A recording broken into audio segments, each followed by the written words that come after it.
where they are right now. We're just about to get it. We're going green right this minute. Green flag as we begin 83 laps of this 2.25-mile racetrack. And already Dario Franchitti is under attack. By Bryan Herta, and they touch. Bryan Herta, Dario Franchitti, and it looks like Jimmy Vasser back to the top three. Look at that. The guys that look dominant in this race have already gone out. Vasser in the red car to the upper left. Michel Jourdain Jr. in the green and white car. And Bryan Herta backs off the wall, up against which is our pole sitter, Dario Franchitti. A four-car incident in the second turn here at Mid-Ohio. There is the cool team, Dario Franchitti's crew, that helped hoist him into the pole position for this race. And the young Scotsman himself cannot believe his luck. And there will be no bonus today at the Marlboro Money, no $300,000. Okay, here we are at the start. Franchitti on the inside right there. But look who comes down right on the inside, Bryan Herta. He gives them the move. They go around side by side. Franchitti's there. Moves over. Vasser tries to take advantage around the outside. Dario Franchitti ricochets off of him, takes Vasser out. And accordion style, Jourdain was mixed up in the cars behind as wheels touched. Dario Franchitti gave him the room through the right-hander, but Bryan Herta tried to pinch him, getting back over for that left-hander. He had to leave the room for Dario Franchitti, didn't he? Just expect him to go away. And of course, then when they ricocheted off, big hit onto Jimmy Vasser, smacked the wall. He's out. And guys, one of the things that Jimmy Vasser has been lobbying with Tom Anderson about is the possibility of going to a red flag condition and getting the backup car. As the replays continue on the crash, it remains to be seen if they'll be able to take advantage of that rule. That's a very good point, because let's not forget, they start the race on the back straightaway. They've only gone through 2 corners. They haven't even come around and completed the first lap. All weekend long. I'm sorry about that. One thing I should say, I was drawing on the telestrator, trying to describe to everybody what was going on. It was not working. So everybody at home, when I was describing this and that, we thought it was coming up on your screen. There is Herta in the pits. We'll take one more look. All weekend long, the drivers have been talking about track position. Was Bryan Herta a little too aggressive right there? Here's a look from Scott Pruett's onboard camera. You can't really see it there. But what happened is they squeezed each other down through the right-hander. Bryan had a little bit of an advantage, but he has to leave room for Dario Franchitti. You can't just expect him to jump on the brakes and stop. You've got to give him a little bit of road. The 8th time in the last 12 years that we've had a yellow on lap 1 here at the Mid-Ohio Sports Car Course. We also saw there, looks like Max Pappas hit Jourdain right up the backside, launched him into the air. Danny, we need to clarify that situation. In order to go to the backup car, they would have to red flag this event. There is no intention, we're told by CART officials, at this point of a red flag. Consequently, no chance to get a backup car out. 2 laps shown complete as the CART safety team is on the scene. The cleanup continues. We'll take a break and return after a dramatic start here at Mid-Ohio.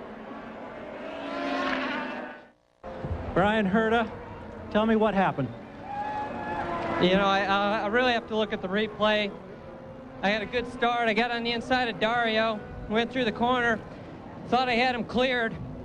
You know, he tried to stay on the outside. I thought I had him cleared, and we touched. It spun me around, got tangled up with Jimmy. It's really unfortunate. I didn't mean to move over. I mean, I tried to give Dario room. I thought I had him cleared. When I felt him, I was surprised. You know, it wasn't a place I expected him to try and stay. It's really unfortunate because the car was really good and we had a great start. And, you know, I'm sick. What was the conversation amongst you drivers when you got out of the car down there? Something's broken on the car. I don't even know what it is. I could tell. I tried to get going again. I spun. I had all kinds of alarms going off on the engine. I think we busted a radiator or something else, but nothing we could fix. All right, that's Bryan Herta. Boy, disgust. What a way to have your race day end so soon. Team is out of the race as well. This was the scene as Bryan Herta climbed from his car before Gary Gerould got to him. We'll be back with more from Mid-Ohio. Stay with us. And we have a full course caution on the racetrack. Let's go down to Gary Gerald. And watching intently on a monitor here back in his pits is Dario Franchitti. Dario, I can't imagine the disappointment. Tell us how it felt, what happened from your seat on the start. And disappointment's one thing. I'm actually angry at the moment. I can't believe Bryan pulled such a stupid move. Fair enough, he was alongside me. That was not a problem. But a lot of other people seem to manage to go through that corner two abreast. Bryan just squeezed me out and kept squeezing until I was on the grass and we touched. I had nowhere else to go. I don't know what he was playing at, what he was thinking. It's a very stupid move, and we're out. We both had a chance of winning this race. We took, in the accident, Jimmy was taken out, you know, the 3 quickest guys I would say this weekend, and you know, because of Bryan's stupid move, we now have no chance of winning the race. And I can't tell you how disappointed I am. When you got out of the car, we had pictures of you and Jimmy and Bryan all together there. Were you telling him of your displeasure, of your unhappiness? No, we didn't see Bryan. Bryan came round. He was driving around, and we just kind of said, you know, what were you doing there? Jimmy's very upset with him. You know, I talked to Jimmy. Jimmy, when we got out of the car, and Jimmy he said, I can't believe what he just pulled there. It's the stupidest move I've ever seen. And I can't believe it. An 83-lap race, you know. And okay, it's difficult to pass here, but you don't have to then come off at the first corner. That's a mistake you make in your first year racing. You know, Bryan really needs to think about what he's doing, I think. I'm assuming that you will find a time to talk to him? Yeah, I'll sit down with Bryan. We'll talk about it. But I don't think there's much to talk about if he's going to do moves like that. Thank you, Dario. Jack? Well, Gary, let's get the other man that's involved in this whole thing, and that's Jimmy Vasser. Jimmy, your version of what happened, the surprise was so evident on the radio.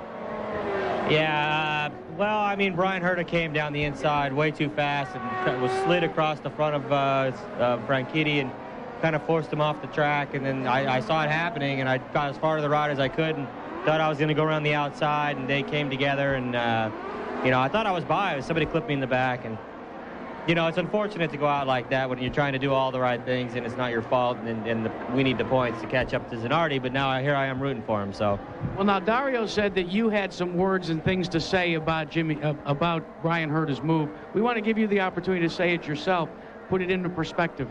Well, I just said it. You know, he came up too aggressive on the inside and was a little bit out of control, and you know, maybe it was a bit optimistic on this point to try to take the lead on the first corner when there was 83 laps to go. He has had a great car here in testing and all through the weekend. So I just, you know, I think that was not very well timed on his part.